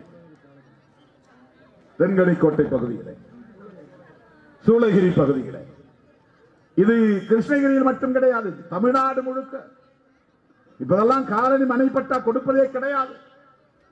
எங்கே போவார்கள் இந்த மக்கள்? இவர்கள் என்ன அந்நியர்களா, வந்தேரிகளா? இந்த மண்ணின் பூர்வீக குடிகள் இல்லையா? உழைத்துதானே பிழைக்கிறார்கள். சட்டவிரோதமாக என்ன தொழிலை செய்கிறார்கள்? அன்றாட உழைத்தால்தானே கஞ்சி குடிக்க முடியும். அப்படி நேர்மை தரத்தோடு வாழ்ந்து கொண்டிருக்கிற இந்த மக்களை இன்னும் வஞ்சிப்பது எந்த வகையிலே நியாயம்? இது ஏன் பிராமண இந்து கேட்கக்கூடாது? சத்திரிய இந்து கேட்கக்கூடாது? வைசிய இந்து கேட்கக்கூடாது? மதத்த அடிப்படையில் மட்டும் இந்துன்னு ஒன்னா சேர்ந்துக்கிட்டு ஓட்டு போடுறதுக்காக, ஓட்டுக்காக மட்டும் இந்து என்று பேசுகிறவர்களை அடையாளம் கண்டுகொள்ள வேண்டும். நாம் யாரும் இந்துக்களுக்கு எதிரானவர்கள் இல்லை. இந்துக்களின் உணர்வுகளை அரசியலுக்கு பயன்படுத்துகிற சங் பரிவார்களின் முகத்திரையை கிழிப்பவர்கள் நாம். RSS உள்ளிட்ட சங் பரிவார்கள் இந்த நாட்டுக்கும் இந்துக்களுக்கும் துரோகம் இழைப்பவர்கள். இந்துக்களின் எதிரிகள் சங் பரிவார்கள். இந்துக்களின் எதிரிகள் RSS காரை அமைப்பை சார்ந்தவர்கள். இந்துக்களின் முதல் எதிரி பிஜேபி தான். முஸ்லிம்கள் கிடையாது, கிறிஸ்தவர்கள் கிடையாது. முஸ்லிம்கள் எந்த இந்துவை பார்த்தாலும் ஆற தழுவிக் கொள்வார்கள், நெஞ்சோடு நெஞ்சு அணைத்து முத்தமிடுவார்கள். அதுதான் குர்ஆன் அவர்களுக்கு கற்றுத் தந்திருக்கிறது. தள்ளி நில் என்றுதான் உன் மனுஸ்மிருதி கற்றுத் தந்திருக்கிறது. உன் மதம் என்னை தள்ளி நில் என்கிறது, இஸ்லாம் என்னை அரவணைத்து ஆற தழுவுகிறது. கிறிஸ்தவம் என்னை சகோதரன் என்கிறது. நீ என்னை சாதி பெயரை சொல்லி இழிவுபடுத்துகிறாய். என்றைக்கு நீ என்னை சகோதரனாக ஏற்றுக்கொண்டாய்? ஏது உன்னிடத்திலே சகோதரத்துவம்? ஏது உன்னிடத்திலே சமத்துவம்? அப்ப ஏன் இவர்கள் இஸ்லாமியர்களாக மாற மாட்டார்கள்? இஸ்லாம் இந்தியாவில் தோன்றாமல் இருக்கலாம், ஆனால் உலகம் முழுவதும் வாழ்கிற மானுடத்திற்கு சொந்தமான ஒரு மனித நேயத்தை சொல்லுகிறது, சகோதரத்துவத்தை சொல்லுகிறது. நீ இஸ்லாம் தோன்றுவதற்கு முன்னே தோன்றிய மதம் தானே, ஏன் உன்னால் உலக நாடுகளில் பரவ முடியவில்லை? இந்தியாவை தாண்டி உலகத்தில் வேற எந்த நாட்டிலே இந்து என்கிற கருத்தியல் பரவி இருக்கிறது? சொல்லுங்க. இஸ்லாம் நூற்றுக்கணக்கான நாடுகளிலே இருக்கிறது. தென்னாப்பிரிக்க நாடுகள்லாம் இஸ்லாமிய நாடுகள் தான். பல பேர் சவுதி அரேபியா மட்டும்தான் இஸ்லாமிய நாடு என்று கருதி கொண்டிருக்கிறார்கள். தென் அமெரிக்காவில் பல நாடுகள் இஸ்லாமிய நாடுகள். அந்த நாடுகள் எப்படி இஸ்லாம் மதத்தை ஏற்றுக்கொண்டது? அது தோன்றிய சவுதி அரேபியாவில் மட்டும்தானே இருந்திருக்க வேண்டும். அது எப்படி உலக நாடுகள் முழுவதும் பரவியது? கிறிஸ்தவம் எப்படி உலக நாடுகள் முழுவதும் பரவி இருக்கிறது? ஏன் கிறிஸ்தவத்தை போல, இஸ்லாத்தை போல இந்துத்துவம், இந்து மதம் உலகம் முழுவதும் பரவவில்லை. இந்த கேள்விக்கு நீ விடை சொல். இந்தியாவை போல இன்னொரு நாடு இந்து நாடு என்று ஒன்றை நீ அடையாளம் காட்டு. இந்துக்கள் பல நாடுகளில் வாழலாம், ஆனால் இஸ்லாமிய நாடுகள் போல பல நாடுகள் இந்துக்களுக்கு உண்டா, இந்து மதத்திற்கு உண்டா? ஒரே காரணம் என்னவென்றால் இந்து மதத்தில் சகோதரத்துவம் இல்லை, சமத்துவம் இல்லை, இந்து மதத்தில் சுதந்திரம் இல்லை, இந்து மதத்தில் ஆற தழுவ சொல்லுகிற அறிவுரை இல்லை, வழிகாட்டுதல் இல்லை, மனிதநேயம் இல்லை. அதனால்தான் உலகத்தில் எந்த நாட்டை சார்ந்தவரும் இந்த கருத்தியலை ஏற்றுக்கொள்ளவில்லை. இந்தியாவிற்குள்ளேயே இந்த கருத்தியலை எதிர்த்து தொடர்ந்து போராடி கொண்டிருப்பவர்கள் தான் 35 கோடிக்கு மேலாக இருக்கிற தலித்துகளும் பழங்குடி மக்களும். இவர்கள் இந்த 4 வருணத்திற்கு உட்பட்டவர்கள் அல்ல, இந்துக்களே அல்ல. தலித்துகள் என்று சொல்லப்படக்கூடிய மக்கள் இந்துக்களே அல்ல, பிராமண வர்ணமும் அல்ல, சத்திரிய வர்ணமும் அல்ல, வைசிய வர்ணமும் அல்ல, சூத்திர வர்ணமும் அல்ல. அப்படி என்றால் இவர்கள் யார்? இந்த 4 சாதிக்கும் கீழே இருக்கிற 5ஆம் சாதியா கிடையாது. இந்த 4 சாதிக்கும் எதிரே நிற்கிற ஒற்றை சாதி, எதிர்த்து நிற்கிற சாதி. எதிரே நிற்பவன், எதிர்த்து நிற்பவன், அடியிலே கிடப்பவன் அல்ல, எதிரிலே நிற்பவன். 4 வர்ணங்களுக்கு 4 வர்ணங்களையும் எதிர்த்து நின்று ஆதி காலத்திலிருந்து போராடி கொண்டே இருப்பதால் தான் இவர்கள் அன்டச்சபிள். அதாவது தமிழ்ல தொடக்கூடாதவன் என்று பொருள் அல்ல, தொட முடியாதவன். தொட முடியாதவன் அவனே சொல்றான் அன்டச்சபிள். ஆங்கிலத்தில் அன்டச்சபிள்னா ஐயா அவனை தொடக்கூடாது, ஏ தொட்டாத அப்படின்னு அர்த்தம். அவனை தொட்டாத, தொட முடியாது, தொடக்கூடாது, தொட முடியாது. மின்சாரத்தை போய் பிடின்னு எவனாவது சொல்லுவானா? Electricity is untouchable. Electricity untouchable. மின்சாரமே ஒரு அன்டச்சபிள் தான். மின்சாரத்தை எவனாலும் தொட முடியாது. அப்படி அவர்களுக்கு சிம்ம சொப்பனமாக இருக்கக்கூடிய ஒரு சமூகம் தான் தலித் மற்றும் பழங்குடி சமூகம். அவன் 2000 குடும்பம் இருந்தாலும் இவன் 2 குடும்பம் ஏற்று நிற்பான். 15 கொடி பறக்க இடத்துல இவன் கொடி போய் சின்ன கொடியா இருந்தாலும் ஏற்றிட்டு வருவான். போலீசார் வந்து புடுங்கினாலும் மறுபடியும் போய் ஏற்றுவான். அடிச்சாலும் உதைச்சாலும் குண்டாசல போட்டாலும் அடிச்சாலும் அதை பற்றி கவலைப்படவில்லை, நான் உறுதியாக நிற்பேன் என்கிற அந்த உறுதி, அந்த மனத்திட்டம் குருதியிலே கிடந்தது, குருதியிலே இருந்து வந்தது. ஏன்னா இவன் 5ஆம் சாதி அல்ல, எதிர்நிலையில் இருக்கிற சமூகம், வர்ணம். ஏன் இதை சொல்லுகிறேன் என்றால் இந்த வர்ணாசிரம பாகுபாட்டை வெளிநாடுகளில் இருப்பவர்கள் மட்டும் ஏற்றுக்கொள்ளவில்லை என்று பொருள் அல்ல, இந்தியாவிலேயே இருப்பவர்கள் ஏற்றுக்கொள்ளவில்லை. ஏற்றுக்கொள்ளாதவர்கள் தான் தலித்துகளாக இருக்கிறார்கள், எதிர்ப்பவர்கள் தான் பழங்குடிகளாக இருக்கிறார்கள், எதிர்த்தவர்கள் தான் அதை எதிர்த்து இஸ்லாமியர்களாக மாறினார்கள், எதிர்த்தவர்கள் தான் அதை எதிர்த்து கிறிஸ்தவர்களாக மாறினார்கள். இந்த இந்து மதத்திற்கு எதிராக நீ பேசுகிற சனாதனத்திற்கு எதிராக இவ்வளவு பெரிய பகை இருக்கிறதே, இதை சரி செய்ய உனக்கு என்ன திட்டம் இருக்கிறது? நீ வைக்கிற திட்டம் எல்லாம் பார்ப்பனர்களை பாதுகாப்பதற்கான திட்டம். பாஜக என்பது பார்ப்பனர்களின் கட்சி, RSS என்பது பார்ப்பனர்களின் தலைமையிலான இயக்கம். அதுக்கு போய் இவனுலாம் இந்து முன்னணி, அந்த முன்னணி, இந்த முன்னணி போய் கூஜா தூக்குறவெல்லாம் சூத்திரன். இவன் சத்திரியனும் கிடையாது, பிராமணனும் கிடையாது. விவரம் இல்லாம அண்ணாமலை மாதிரி விவரம் கெட்டவர்கள் சுயநலத்துக்காக சொந்த சமூகத்திற்கு உழைக்கிற மக்களுக்கு துரோகம் இழைப்பது. பிஜேபியில ஒருத்தன் பொறுப்புல இருக்கிறான்னா அவன் சொந்த சமூகத்திற்கு துரோகம் இழைக்கிறான் என்று பொருள். சூத்திர மக்களுக்கு, உழைக்கிற மக்களுக்கு பகைவன் என்று பொருள். ஏன்னா இந்தியாவில் உள்ள உலகத்திலேயே இந்த மாதிரியான ஒரு மக்கள் விரோத கொள்கை கொண்ட கட்சி கிடையாது. திமுக மாதிரி, அதிமுக மாதிரி, காங்கிரஸ் மாதிரி, கம்யூனிஸ்ட் கட்சிகளை மாதிரி சராசரியாக தேர்தலில் நிற்கக்கூடிய ஒரு அரசியல் கட்சி அல்ல பிஜேபி. அது மனுஸ்மிருதி என்கிற வர்ணாசிரம கோட்பாட்டை பாதுகாப்பதற்கான ஒரு பேர் இயக்கமாக இருக்கிற RSS அரசியல் பிரிவு தான் பிஜேபி. RSS அரசியல் பிரிவு. RSS இயக்கத்தினுடைய தலைவன் கோல்வாக்கர் கெட்கேவரால் தோற்றுவிக்கப்பட்டாலும் அதனுடைய செயல் திட்டங்களை, கொள்கை திட்டங்களை வரையறுத்து கொடுத்தது கோல்வாக்கர். கோல்வாக்கருடைய அரசியல் திட்டங்களை பார்த்தால் அதை பட்டேல் சொன்னார். இன்றைக்கு மோடியால் திறந்து வைக்கப்பட்ட சர்தார் பட்டேல், விண்ணுயர முட்டுகிற சிலை, அந்த பட்டேல் சொன்னார் RSS என்கிற இந்த பயங்கரவாத இயக்கம் வளர்வது நாட்டுக்கு ஆபத்து. இதனால் எதிர்காலம் கடுமையான பாதிப்புக்குள்ளாகும். சொன்னது யார்? சர்தார் பட்டேல்.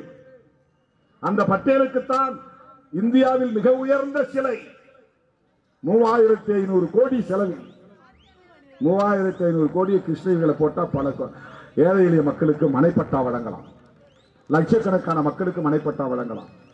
பட்டேல் அதுக்கு ஆசைப்பட்டவர் அல்ல. காந்தியை சிறுமைப்படுத்துவதற்காக பட்டேலை உயர்த்தி பிடிக்கிறார்கள். நேருவை சிறுமைப்படுத்துவதற்காக பட்டேலை உயர்த்தி பிடிக்கிறார்கள். இதுதான் RSS உடைய சதி திட்டம். காந்தியை கொன்றது RSS, காமராஜரை கொல்ல முயன்றது RSS, பாபர் மசூதியை இடித்தது RSS, CAA சட்டத்தை கொண்டு வந்தது RSS, ஜம்மு காஷ்மீர் மாநிலத்தை 3ஆக உடைத்து சிதறடித்தது RSS, குஜராத்தில் 3000 இஸ்லாமியர்களை படுகொலை செய்தது RSS. சொல்லிக்கொண்டே போகலாம். இப்போது தமிழ்நாட்டை குறிவைத்து விட்டார்கள். இங்கே அனுமான் சிலையை எழுப்ப போகிறார்கள். உனக்கு எனக்கு வீடு கட்ட மனைப்பட்டா இல்லை, ஆனால் அனுமனுக்கு சிலை எழுப்ப போகிறார்களாம். மிக உயர்ந்த சிலை ராமேஸ்வரத்தில். இன்னொரு செய்தியும் சொல்லுகிறார்கள், நரேந்திர மோடி ராமேஸ்வரத்தில் வந்து நிற்க போறாராம் வர்ற MP எலெக்ஷன்ல. அவர் உத்தரப்பிரதேசம் நினைச்சுட்டார் தமிழ்நாட்டை.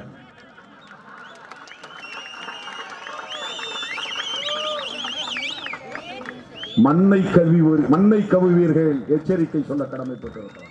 வேணா 2 இடத்துல நின்றுங்க. உத்தரப்பிரதேச ஒரு தொகுதி நின்றுங்க, தமிழ்நாட்டில் வேணா ஒன்று நில்லுங்க பாவம். ஏன்னா அவன் டார்கெட் பண்றாங்க. டார்கெட் தமிழ்நாட்டுக்குள்ள அது உரையாடலாம் மாறணும், டிபேட் ஆகணும். இங்க ஏன்னா இந்தியாவிலேயே ஒரு தீவு மாதிரி இருக்கிற மாநிலம் தமிழ்நாடு தான். இங்கதான் இந்தி எதிர்ப்பு எந்த மாநிலத்திலும் கிடையாது. இங்குதான் சமஸ்கிருதமயமாதல் எதிர்ப்பு வேறு எந்த மாநிலத்திலும் கிடையாது. இங்கதான் பார்ப்பனிய எதிர்ப்பு வேறு எந்த மாநிலத்திலும் கிடையாது. இங்கதான் இந்த வர்ணாசிரம மனுஸ்மிருதியை எதிர்க்கக்கூடிய போராட்டம் அம்பேத்கர் காலத்தில் மராட்டியத்தில் இருந்தது. அதன் பிறகு இல்லை, அது நீர்த்து போய்விட்டது. ஆனால் இன்றைக்கும் அந்த எதிர்ப்பு என்பது நீட் எதிர்ப்பு இங்கதான், வேற எந்த மாநிலத்திலும் கிடையாது. நீட் எதிர்ப்பு, வடமாநில ஆதிக்கத்தை எதிர்ப்பது, வடவர் ஆதிக்கத்தை எதிர்ப்பது இந்தியாவில் தான். மாநில சுயாட்சி ஒரே குரல் இந்தியாவில், மாநில சுயாட்சி குரல் தமிழன் குரல் தான், அண்ணா குரல் தான். இன்றைக்கு சிறுத்தைகளின் குரல் மாநில சுயாட்சி வேண்டும் என்கிற குரல், மாநில உரிமைகளுக்கான குரல். தமிழ்நாட்டில் தான் அவர்களால் காலூன்ற முடியவில்லை, வேரூன்ற முடியவில்லை.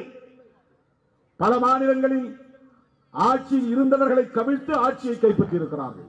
மக்களே இவர்களை தேர்ந்தெடுக்கவில்லை தோழர்களே. அதனால் இப்போது கலைஞரும் இல்லை, ஜெயலலிதா அம்மாவும் இல்லை என்பதால் வாலாட்டுகிறார்கள். 2014 நாடாளுமன்ற தேர்தலின் போது ஜெயலலிதா அம்மையார் கடைசி நேரத்தில் ஒரு சவால் விட்டார். அவர் பிராமண சமூகத்தை சார்ந்தவர் தான். சட்டமன்றத்திலே கூட சொன்னார், நான் பாப்பாத்தி என்று சொன்னார். அப்படி உரிமை கோரக்கூடியவர் தான், துணிச்சல் மிக்க ஒரு பெண்மணி. அவர் சொன்னார் கடைசி நேரத்தில், தேர்தல் பிரச்சாரத்தின் கடைசி கட்டத்தில் சொன்னார், மோடியா லேடியா, மோதி பார்ப்போம் வா என்றார். இந்தியாவில் எந்த மாநிலத்திலும் இப்படி ஒரு குரல் ஒலித்ததில்லை. தமிழ்நாட்டை அவர்கள் அப்போதே குறிவைத்தார்கள். தமிழ்நாட்டில் பிஜேபி கால் ஊன்ற வேண்டும் என்று குறிவைத்தார்கள். இப்போது 5 தொகுதிகளில் வெற்றி பெறுவோம் என்று இப்போதே பேசத் தொடங்கி இருக்கிறார்கள்.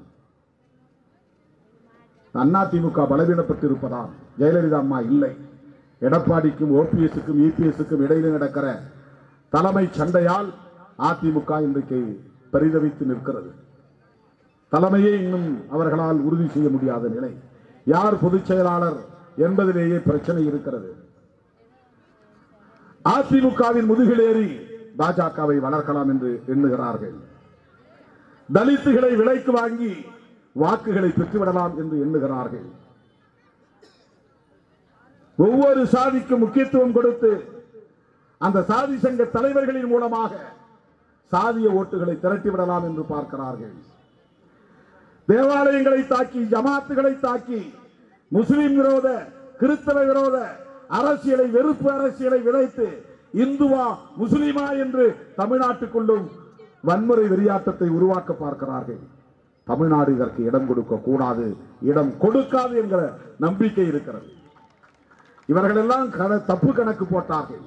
கலைஞரை போல ஸ்டாலின் இருக்க மாட்டார். கலைஞர் எழுத்தாற்றல் உள்ளவர், கலைஞர் பேச்சாற்றல் உள்ளவர், கலைஞர் ராஜதந்திரம் உள்ளவர், கலைஞர் எதிரிகளின் சூழ்ச்சிகளை இலகுவாக முறியடிக்கக்கூடிய 24 மணி நேரமும் சிந்திக்கக்கூடிய 50 ஆண்டு காலத்திற்கு மேலாக அரசியலை வழிநடத்தியவர். அவருடைய மகன் ஸ்டாலின் அப்படியெல்லாம் இருக்க மாட்டார் என்று கணக்கு போட்டார்கள். கலைஞரால் முடியாததை அண்ணன் தளபதி இன்றைக்கு முடித்து காட்டியிருக்கிறார். அவர்கள் சாதாரணமாக எடை போட்டார்கள். கலைஞர் இல்லாததால் திமுகவே சிதறி போகும் என்று கணக்கு போட்டார்கள். திமுகவை தன் தலைமையின் கீழ் கட்டுக்கோப்பாக வழிநடத்துகிறார். அதுவே பெரிய வெற்றி. கலைஞர் இல்லாத நிலையில் இந்த கூட்டணி கட்சிகள் எல்லாம் ஸ்டாலின் பின்னால் போகாது, அவர் தலைமையை ஏற்றுக்கொள்ளாது.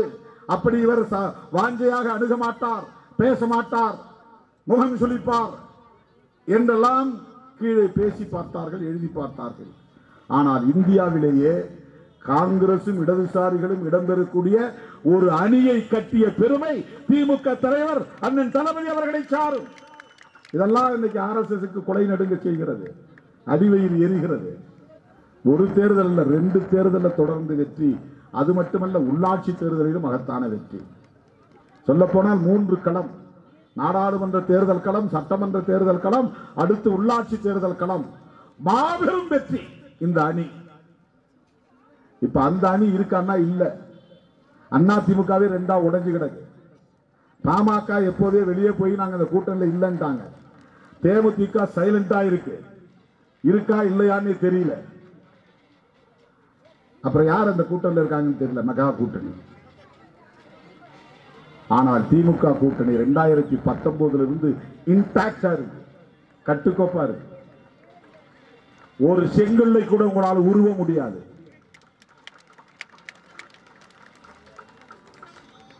கூட்டணியை சிதறடிக்க பார்த்தார்கள். கூட்டணியை காப்பாற்றியதில் சிறுத்தைகளின் பங்கு மகத்தானது என்பதை இந்த நேரத்தில் நான் பெருமையோடு சொல்ல கடமைப்பட்டிருக்கிறேன். எனக்கு தனிப்பட்ட முறையிலே எந்த சமூகத்தின் மீதும் வெறுப்பு இல்லை, எந்த இயக்கத்தின் மீதும் வெறுப்பு இல்லை. மனம் தொட்டு சொல்லுகிறேன், இந்து சமூகத்திற்கு எதிரானவர்கள் இல்லை. இந்துக்களின் உணர்வுகளை தங்கள் அரசியல் ஆதாயத்திற்கு பயன்படுத்திக் கொள்ளுகிற பாஜக RSS அரசியல் சதித்திட்டத்தை அறிந்து கொள்ள வேண்டும், புரிந்து கொள்ள வேண்டும் என்றுதான் இந்து சமூகத்திற்கு நாங்கள் அடையாளப்படுத்துகிறோம். அதுதான் இங்கே நாம் முன்வைக்கக்கூடிய அரசியல். திப்பு சுல்தான் ஒரு சர்வதேச பார்வையுள்ள ஏகாதிபத்திய காலனி ஆதிக்க எதிர்ப்பு போராளி என்பதை வரலாறு சொல்லுகிறது. இந்த சங்கிகளால் அந்த வரலாற்றை ஒருபோதும் மறைக்க முடியாது என்பதை சொல்லி மாவீரன் திப்பு சுல்தானுக்கு வீரவணக்கம் செலுத்தி நிறைவு செய்கிறேன். நன்றி, வணக்கம்.